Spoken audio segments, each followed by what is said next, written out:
Ukraine पर रूसी artillery ने गोलाबारी की है।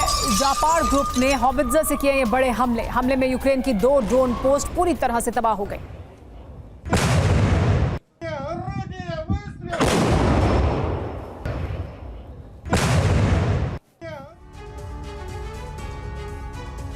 रूस और नेटो में तनाव का नया दौर शुरू हो गया है। अमेरिका यूरोप में हथियारों की तैनाती का ऐलान कर चुका है।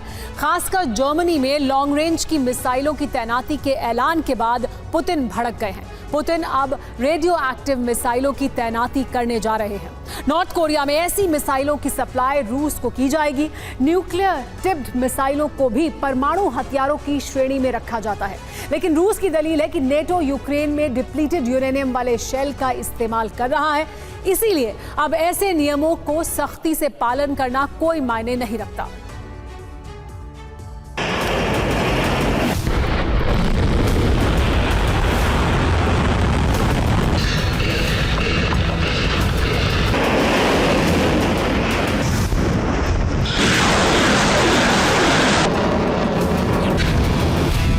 सिर्फ आग नहीं, सिर्फ तबाही नहीं, सिर्फ धुआं नहीं, बल्कि अब रूसी मिसाइलों के धमाके के साथ ही हवा में घुल जाएगा ऐसा जहर जो कई किलोमीटर के इलाके में कई दिनों तक इंसानों की जान लेता रहेगा।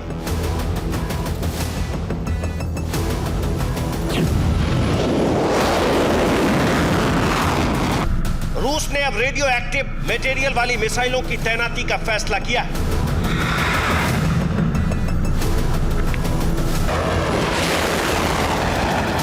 ये मिसाइल परमाणु वॉरहेड से होने वाले धमाके की तरह महा तबाही तो नहीं लाती, लेकिन हर मिसाइल धमाके के साथ एक हवा रेडिएशन फैल जाता है।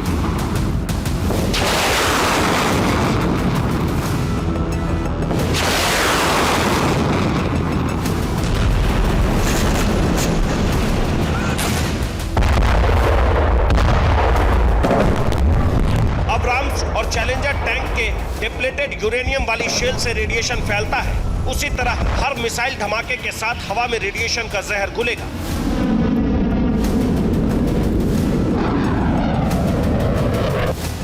रूस के इस नए हथियार का नाम है रेडियो एक्टिव टिप्ड मिसाइल। ऐसी मिसाइलों के वॉरहेड में यूरेनियम का इस्तेमाल होता है। यूरेनियम के खास संस्करण का इस्तेमाल किया जाता है। यूरेनियम होने की वजह से धमाके के साथ हवा में रेडिएशन फैलता है। चीन और नॉर्थ कोरिया में रेडियो एक्टिव टिप मिसाइल का प्रोडक्शन कई वर्षों से हो रहा है और आज की तारीख में ये दोनों देश रूस के अच्छे दोस्त हैं और हथियारों के सप्लायर हैं।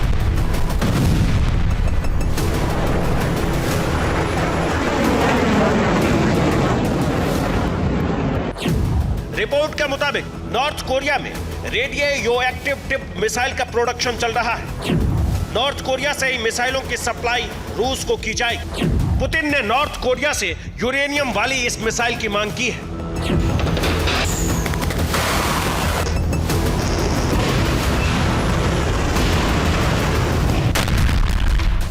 रूस के पास परमाणु वॉरहेड वाली मिसाइलों की कमी नहीं है।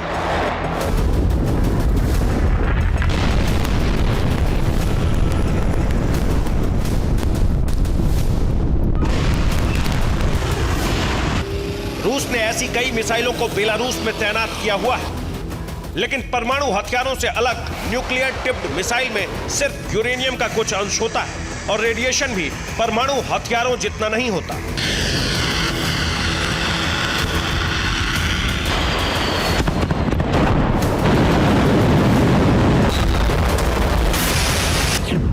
पुतिन ने दलील दी है कि परमाणु हथियारों के नियम को पहले नाटो ने तोड़ा है। यूक्रेन में नाटो ने अब्राम्स टैंक की सप्लाई दी थी। डिप्लीटेड यूरेनियम शेल से फायरिंग से नियम टूट चुका है।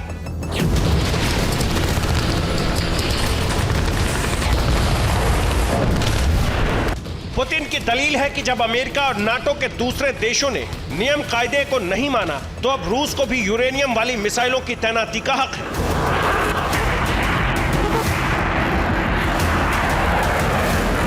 पुतिन के गुस्से की वजह है जर्मनी में लॉन्ग रेंज वाली मिसाइलों की तैनाती एला। रूस से सटे यूरोपीय देशों अमेरिकी हथियारों की तैनाती, अमेरिका की पोलैंड में न्यूक्लियर वेपन रखने की तैयारी,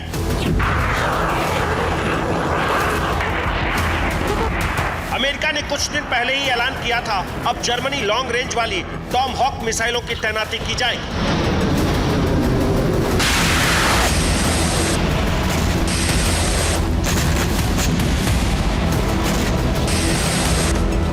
पुतिन के नए फैसले और न्यूक्लियर टिप मिसाइल की डिमांड के बाद नॉर्थ कोरिया के साथ कई बैठकों का दौर शुरू हो गया है।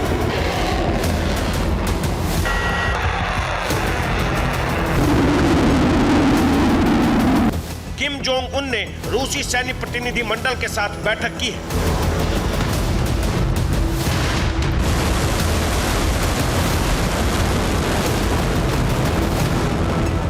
माना जा रहा है कि रूस की सेना ने अपनी जरूरतों का ब्यौरा नॉर्थ कोरिया को दे दिया है।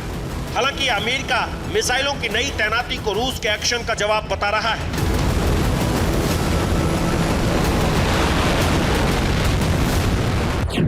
रिपोर्ट के मुताबिक कैलिनिनग्राद में रूस की इस्कंदर मिसाइलें तैनात हैं। कैलिनिनग्राद की तैनाती का जवाब यूएस दे रहा है। जर्मनी में टॉम हॉक की तैनाती नाटो की सुरक्षा के लिए जरूरी कदम है।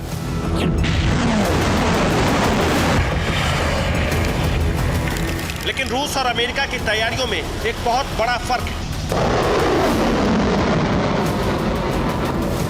अमेरिका साल 2026 तक जर्मनी में टॉम हॉक की तैनाती कर रहा है,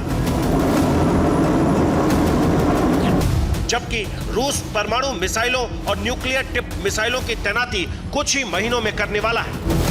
अमेरिका इतनी लंबी प्लानिंग क्यों कर रहा है, इसका संकेत नाटो महासचिव के बयान से मिल रहा है। नाटो महासचिव स्टोलेनबर्ग ने कहा है, यूक्रेन रूस का युद्ध 1 दशक तक चल सकता है। नाटो को 10 साल लंबे युद्ध की तैयारी करनी चाहिए। नाटो देशों को रक्षा पर खर्च बढ़ाने की जरूरत है।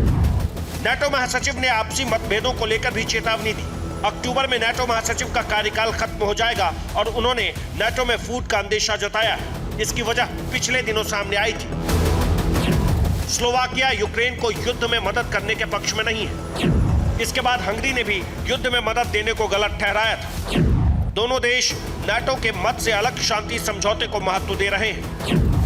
यूरोपियन यूनियन में भी अब फूट नजर आ रही है। यूरोपियन पार्लियामेंट में पोलैंड ने अध्यक्ष के फैसलों को गलत ठहराया है। यूरोपीय आयोग के वर्तमान अध्यक्ष उर्सुला वॉन डेर लेयन को नए 5 साल के कार्यकाल के लिए फिर से चुना गया है, लेकिन मतभेद के बीच आने वाले वक्त बेहद मुश्किल भरा रह सकता है।